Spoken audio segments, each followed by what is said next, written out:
Hi everybody, I am Dr. Chandrasekhar, Director of Shoulder Surgery, Kim Sunshine Hospital, Begumpet.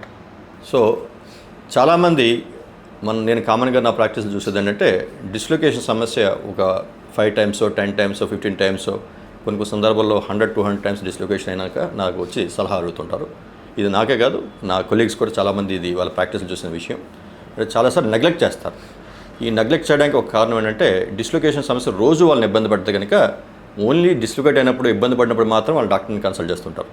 కానీ నేను చెప్పినట్టు ఎవరికైతే more than 1 time 2 times or 2 times కంటే ఎక్కువ times shoulder dislocate అయిందో అది తిరిగి డిస్లొకేట్ ఖచ్చితంగా అవుతుంది.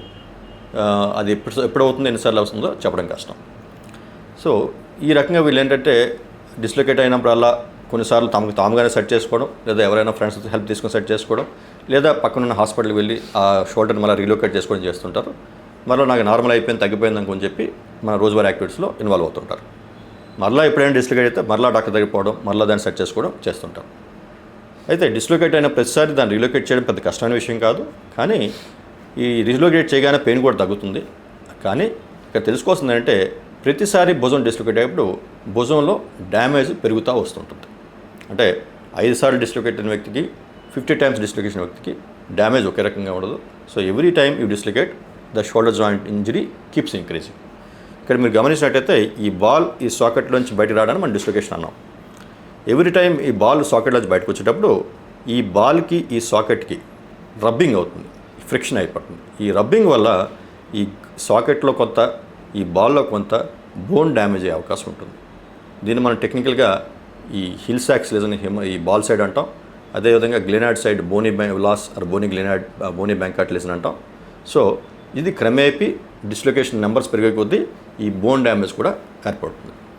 ఈ బోన్ డ్యామేజ్ ఏర్పడితే ఏంటి సమస్య అంటే ఈ డిస్లొకేషన్కి రకరకాల ట్రీట్మెంట్ చేస్తాం మనం.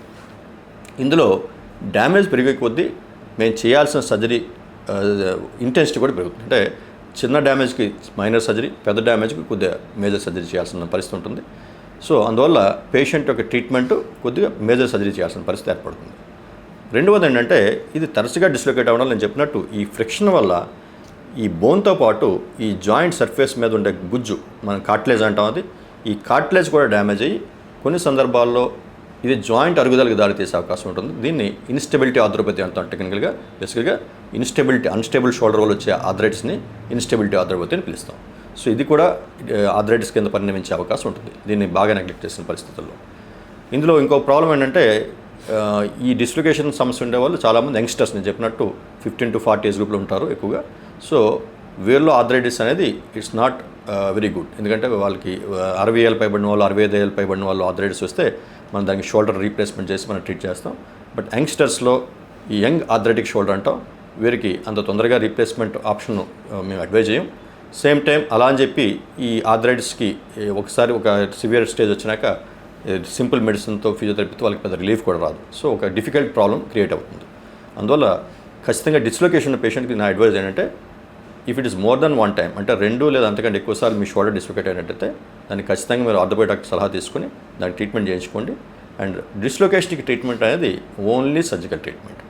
There is no physiotherapy treatment or లేదా అయినా ఈ మాత్రలు లేదా మెడికేషన్ కావచ్చు, ఫిజియోథెరపీ కావచ్చు, లేదా ఇంజక్షన్ల ద్వారా కావచ్చు, ఈ డిస్లొకేషన్ అనే సమస్య సరికాదు.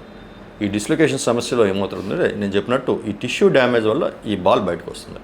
అందువల్ల the only way to treat dislocation is ఈ టిష్యూని రిపేర్ చేయాలి. మనం ఈ టిష్యూని రిపేర్ చేయడం ద్వారా మాత్రమే మనం డిస్లొకేషన్ సమస్యని మనం సాల్వ్ చేయగలుగుతాం. ఏ భాగాల్లో డ్యామేజ్ ఏర్పడితే ఎటువంటి సమస్యలు వస్తాయో తెలుసుకోవడానికి కీప్ వాచింగ్.